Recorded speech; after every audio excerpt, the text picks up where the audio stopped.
Hi hello good morning అండి. అందరూ ఎలా ఉన్నారు? బాగున్నారు కదండి. ఈరోజు వచ్చేసండి ఏం చపాతీ ఇది కొరమైన చేపల పులుసు. ముందుగా ఫిష్ అనేవి బాగా శుభ్రం చేసేసి కడిగేస్తున్నామండి. కడిగేసుకున్న తర్వాత అందులో 2 ఆనియన్స్ అనేవి కూడా వేసేసుకున్నాము. ఆనియన్స్ వేసేసుకున్న తర్వాత అలాగే పచ్చిమిర్చి అనేవి కూడాను 7 వేసుకున్నాము. 7 పచ్చిమిర్చి నిలువుగా చీల్చేసి వేసేసుకున్నామండి. అవి వేసేసుకున్న తర్వాత ఉల్లిబొందు కూడా వేసేసుకున్నాము. ఉల్లిబొందు వేసుకున్న తర్వాత పసుపు అనేది యాడ్ చేసుకున్నాం.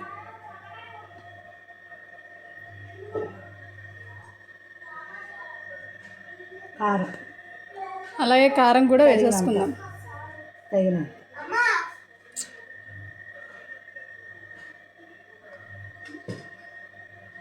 చేపల పులుసులో ఘాట్ అనేది ఉంటేనే బాగుంటుంది అంటారు కదా. సాల్ట్ రుచికి సరిపడా.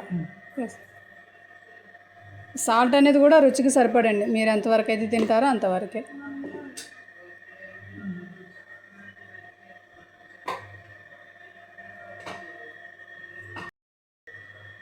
చూసారు కదండి. అలాగే ఫిష్ మసాలా కూడా వేసేసుకుందామండి.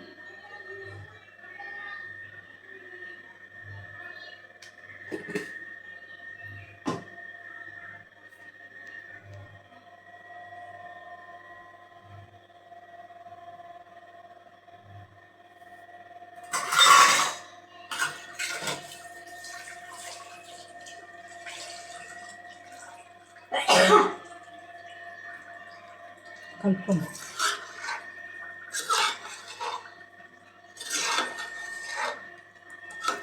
అలా గరిటతో ఒకసారి కలిపేసుకుందామండి. కారం ఉప్పు కలిసేదాకా మొత్తం అవన్నీ కలిసేదాకా శుభ్రంగా కలిపేసుకోవాలి.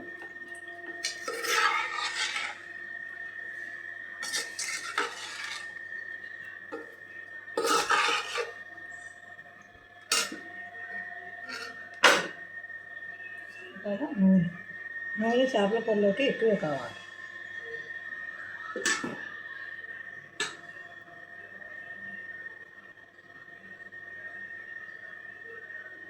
చూసారు కదండి. ఆయిల్ అనేది కూడాను కర్రీలోకి ఎక్కువగానే కావాలంటే. చేపల కూర నీరు వాసన వస్తుంది కదా, రాకుండా ఎక్కువ ఆయిల్ వేసుకుంటే బాగుంటుంది, టేస్టీగా. అలాగే కొంచెం వాటర్ అనేవి కూడా యాడ్ చేసేసుకుందండి. చింతపండు పులుపు అనేది వేసేసుకున్న తర్వాత వాటర్ అనేవి కూడాను వేసేసుకుందాం. ఎందుకంటే అందులో చేప అనేది మునగాలి కాబట్టి వాటర్ యాడ్ చేసేసుకొని ఒకసారి అలా తిప్పేసుకుందాం. గరిటె పెట్టమాకుండా గరిటె పెట్టారు మళ్ళీ ముక్క అంతా వెళ్ళిపోద్ది. గరిటె పెట్టుకోకుండా అలా వాటర్ అనేది పోసుకుంటా స్టవ్ ఆన్ చేసేసి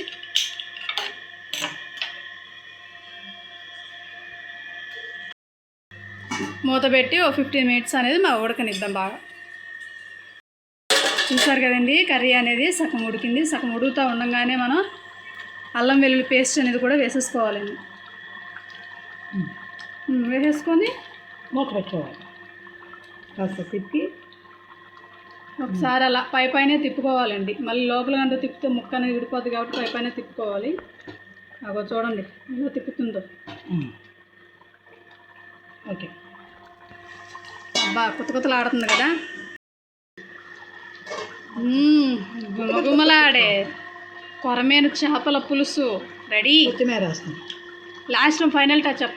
కొత్తిమీర కూడా కొంచెం పైన వేసేసుకుందాం. ఇంకా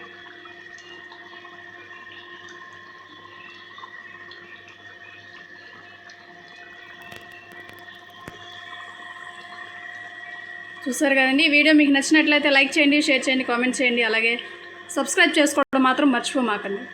ఓకే ఫ్రెండ్స్, స్టవ్ ఆఫ్ చేసేసి ఇంకా పక్కన పెట్టేసుకుందాం. Okay bye bye.